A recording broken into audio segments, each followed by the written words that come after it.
everyone. Today I'm going to talk to you about the different amsas which has been there in astrology and how you can use the different amsas to study various parts of our life. You know, many people, especially many astrologers, they generally know only the Rasi chart and the Navamsa chart. So when you go to a typical astrologer, he's going to take the Rasi and the Navamsa chart and he's going to analyze and tell you. That is the normal way of how the astrology is done.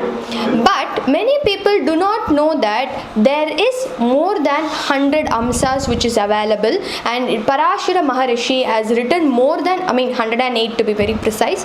So 108 amshas are there, and each and every amsa, which is called as the divisional chart, is used for different purpose. For example, Rasi charts tells you the entire life of a person. But if you want to know specifically if your work is going to be good, you want to know the intricate details of work, then we can use the Dasamsa. So today I'm going to talk to you about all the very important amsas which you can use. And just remember one thing: when you're going to an astrologer, just ask them if they know to read this astrology of amshas, because that is one of the very most important parts. And in remedies also we use amsas to a very great extent. So the very first amsa is the Navamsa, which is used for luck and which is used for marriage. So when you are going for a marriage matching, or when you're going to get a consultation on your marriage, typically an astrologer will take the Rasi chart and the Navamsa chart and analyze. The Navamsa is the D9. That is it's the divisional 9th chart in the order. The second chart is the Drekana, which is the D3, which deals with siblings. So if you want to know everything about your siblings' life, how their life will be, how their relationship will be, how their career would be, so how their entire life would be, then you have to use the D3 chart, that is the Drekana chart. Then comes the D4, that's the Chaturamsa.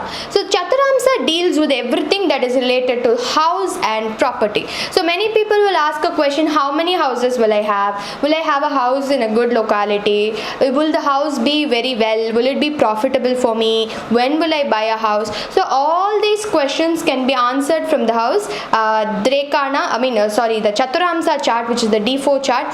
So that can be analyzed in depth to understand whether somebody will buy a good property or not, any property related issues. And if there is an affliction there, it typically means that the person can have litigations, court cases. Actually, you will have a very clear view if the person is going to have a problem.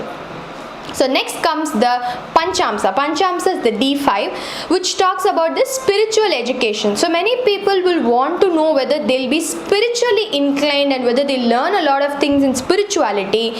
That is the D5 chart. So if you want to get in depth to know whether you're going to be spiritually educated, then you have to read the D5. Then comes the Shashtiamsa chart. The Shashtiamsa chart deals with the health of a person. So when you want to know what kind of health problems a person will have and what time period will they have a health problem, or many people will ask how much percentage of health will I have, at what particular age you will have health problems. So all these things can be analyzed in the D6 chart, the Shashtiamsa chart. And the D7 chart, which is the Saptamsa chart, deals with only children. So D7 is very, very important to understand whether how your kids will be, how your future generation would be, how their education, how their life will be, how that would affect your life. Everything in depth about your children and your progeny and your future generation depends on the D7 chart. That's why when you're going to get married, or when you're doing a horoscope matching, we check the D7 chart of both the boy and the girl. Sometimes many people will have an overall view, they'll not look into the depth of the view, and if you miss even 1 to 2 details, there can be some kind of an issue. So we generally check the D7 chart. So next comes the D8 chart, which deals with the longevity. So the longevity of a person can be truly seen only from the Ashtamsa chart, and Ashtamsa chart sometimes is used even for Prashna purpose, sometimes it's used even for remedial measures purpose. So if you look into the 8th lord, from the Ashtamsa, you can do the remedies even more precisely for the good impact. Then comes the D10 chart, because D9 we have already seen Navamsa. Then comes the D10 chart, the Dasamsa chart, which only deals about the person's career. So I have personally used that in my life for my remedies, because many times from D10 chart if I do remedies, I feel it actually produces a massive impact. So the D10 chart deals only about the work, the career of a person. So when D10 chart is affected, it literally means even to the core, the root of the problem is still affected. So many people will have superficial doshas, many people will have depth doshas, many people will have some kind of a medium dosha. So superficial dosha, only certain areas in the Rasi chakra will get affected. Medium, sometimes Rasi chakra and the Dasha Bhukti can affect it. But some people, they will have problem till the Dashamsa, that's the very depth of the Amsa itself will be a problem. So we can find out what level of problem the person has only through Amsas. So D10 chart deals about the career of a person. Then comes the D11 chart, the Rudramsa or Ekadasamsa, whatever we call it. The Rudramsa deals with the money, that is the wealth a person is going to acquire, and what kind of money, how will they spend the money, how will they save the money, how much money or how much wealth they'll have in life, all deals about the Rudramsa. So generally Rudramsa chart you can see for people who are seeking to make profits in their business, to analyze the overall their life pattern of how their money making will be is only in the D11 chart. So you can use it even for the remedial measures because it's actually very, very precise. So next comes the Dwadasamsa chart, the D12, which deals only about your parents. You want to know a lot about your parents, how their life will be, how their future will be, how their relationship with you will be, whether you will be taking care of them in their old age. All these questions generally will be answered in the Dwadasamsa chart. If you want to know in depth about your parents' life, then this chart is really, really helpful to you. Then comes the Sodashamsa chart, which talks about the vehicles you own. But I don't know, many people will ask about vehicles, but generally if you want to know what type of vehicle you will have, whether it's going to be a very high end or a medium end or a low end vehicle, then the Sodashamsa chart is very, very useful. Then the Vimsamsa chart deals with the spirituality of a person's life.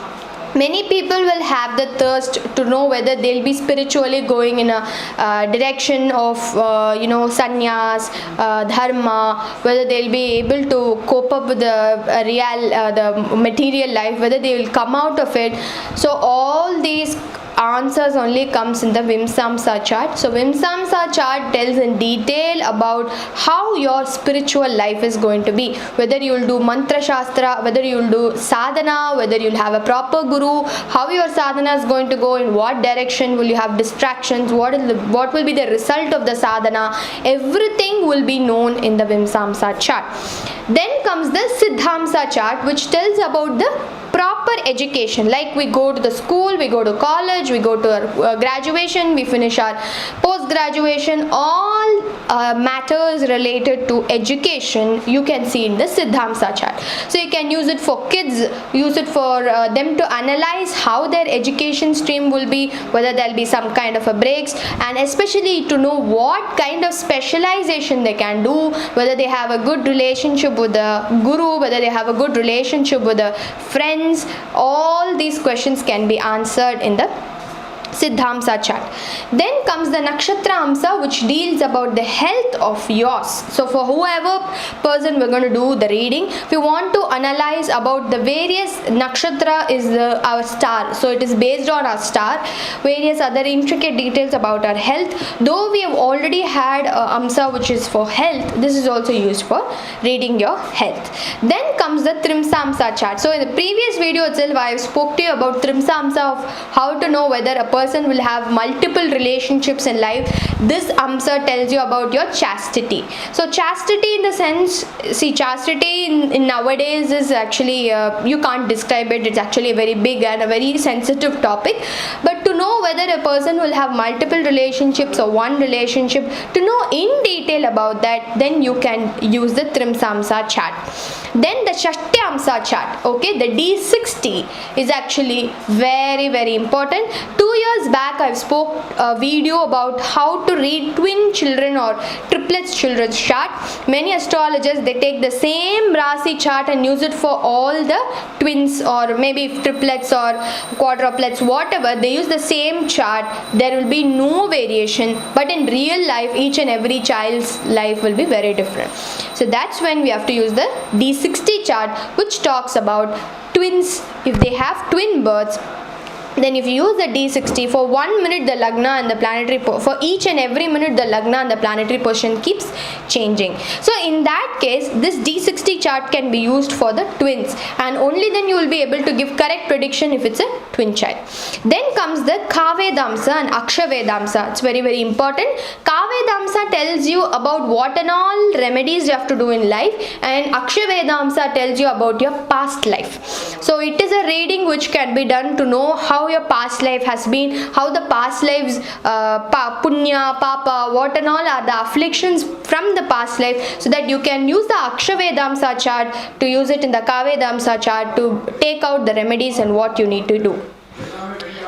So this is the divisional charts, and generally I use a lot of divisional charts, especially I use the D9, D5, D7, I even use the D10 and D11. In many areas I have used this Dasamsa and all the Amsas to give precise predictions.